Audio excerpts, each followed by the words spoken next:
let's jump into this. Who stays and who goes for Texas?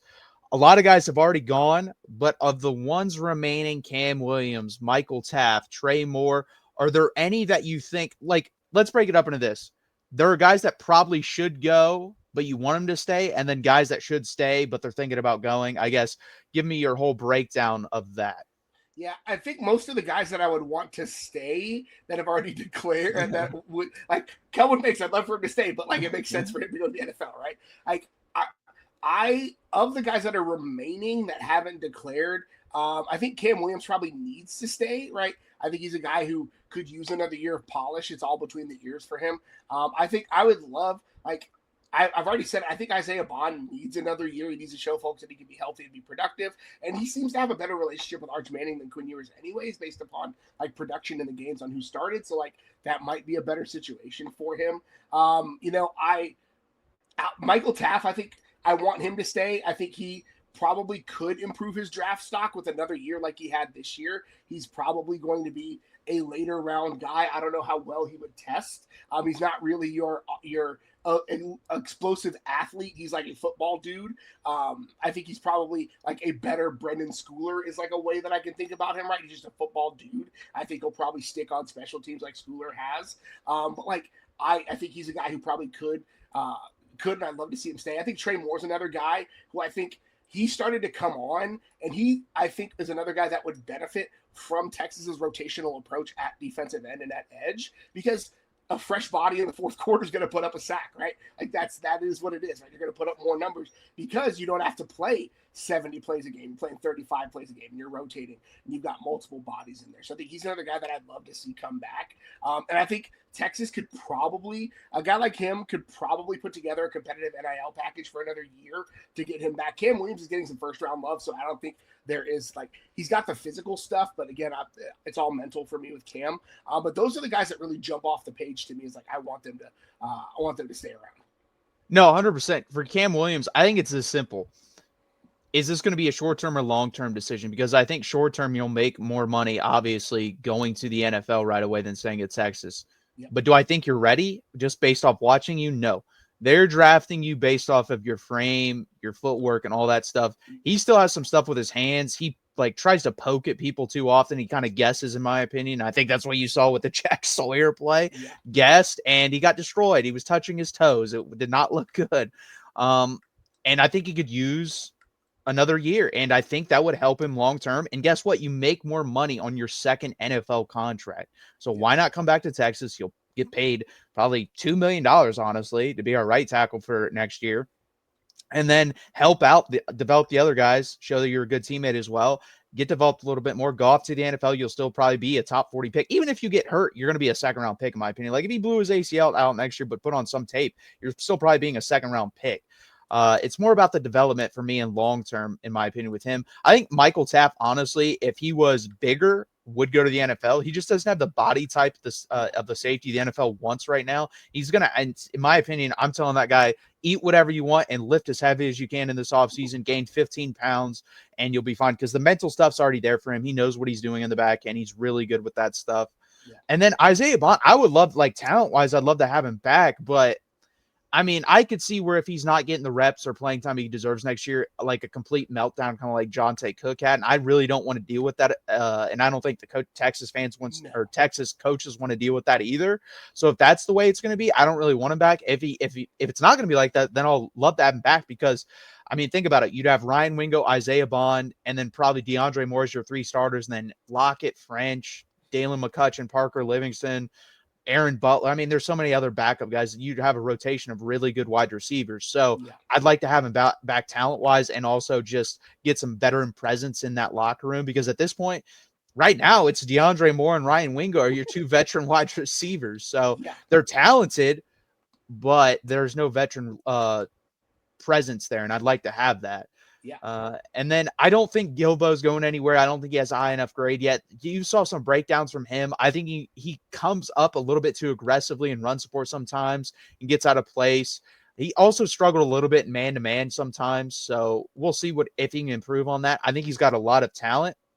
Would not shock me if I honestly think they could put him out wide and try him out wide at either field or boundary corner as well. I think that'd be interesting because I think he's built for that more than the nickelback position, but who knows? We'll see what they decide there. I trust PK completely. So whatever he wants to do with Jalen Gilbo, I'm completely fine with. Yep. And then Trey Moore, it's just the versatility thing. Like he showed how versatile he was this year. If he can continue showing that on tape, and then Texas, I'd be like, hey, listen, you're gonna have a top 5 pass rusher in the country on one side. You can go on the other side and eat off of that because you can get more sacks that way. Because guess what? They can't double team both of you. Yeah, they're gonna slide coverage to Colin Simmons. They're gonna put the running back on Colin Simmons' side. You're gonna have one-on-ones. Can you beat a guy one-on-one? And we've seen him do that, right? I think you're absolutely right.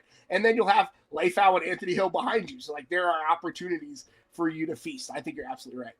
Yeah, and the thing is, he was catching on at the end of the year. I think he ended up with like 4 or 5 sacks in the latter half of the year. So once he figured out what he was supposed to do in the scheme and he got used to the competition, you saw him turn it on, and he was a good football player. And I expect, like, if he comes back, would not shock me to see him have 7 to 9 sacks, like something like that. And if Colin Simmons does exactly what he does this year, 9 sacks on each side, Anthony Hill gives you another 7, 8.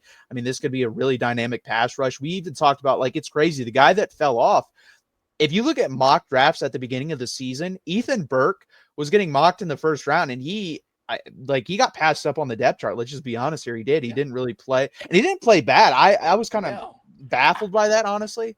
I don't know if it was.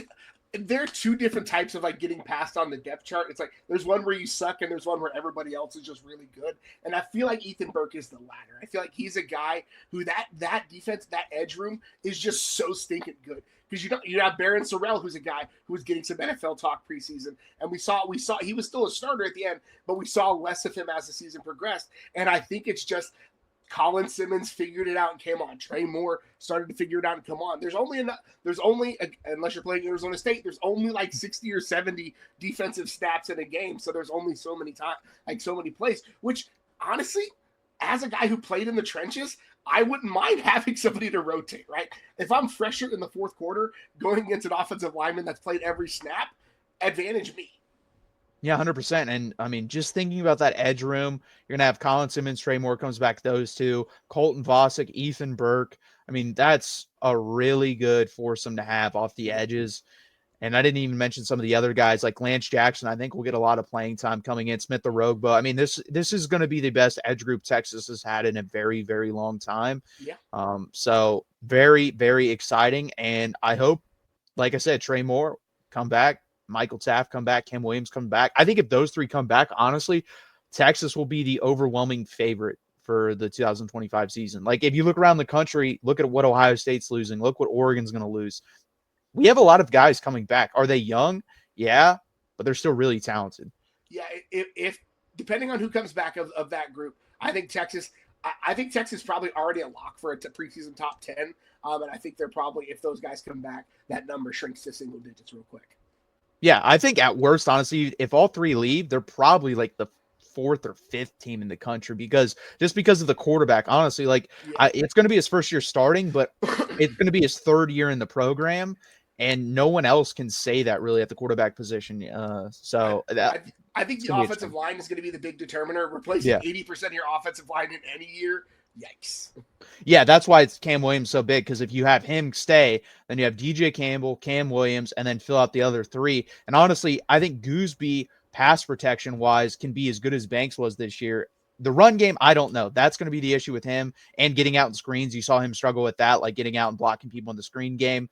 Left guard, center, we'll have to see there. Cole Hudson will probably be our left guard, and he was pretty good this year. So it's really only the center and left tackle if Cam Williams stays that's like question marks.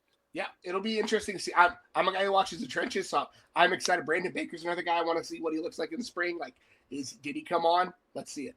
Well, and another guy, Neto, like he's in that 2022 class. He was super talented. Are you going to live up to those expectations? You're like one of the last guys in that class left. Yeah. It's you, DJ Campbell, Cole Hudson fighting. It's funny. There are 3 guards fighting for 2 spots is basically. And guess what, guys? I have a feeling, I mean, that's what's going to happen. Whoever loses is going to transfer out in the spring because they really don't have that much eligibility left between the 3. So we'll have to deal with that when that comes, but it's going to be interesting. Maybe one of them slides to center. I know Cole Hudson has been cross-trained. He could be the center. I was gonna say you slide Hudson to center in that case, like Hudson plays center. You've got Campbell. You've got Nato on the other side. Like it's a really good group, untested but good. Yeah, that's why I'm still most concerned about defensive tackle because we have literally nothing there that's proven at the University of Texas. There's nothing there that I know about. Yeah, I need somebody from one of these 2 national championship teams to hit the portal and come to Texas in the fall. Hey, Bears, hire Ryan Day and then call up Texas, call Ohio State, get some guys from there. that will work. Some of those dudes from Michigan, some of those dudes from Ohio State, like give me some of those dudes. I need them. I will say, too, it kind of surprised me because Alex January played in this game a decent amount, and he didn't play like at all the whole year, basically. And I was like, what the hell is this guy doing out here in the most important game of the season? I mean, hopefully that's a good sign for next year, right? I mean, he was getting talked about a lot in spring camp, so I wouldn't be surprised. I think he's going to be a really good player. I was just shocked at that, honestly. Yeah. I mean, the transfer portal does weird things to people. Yeah.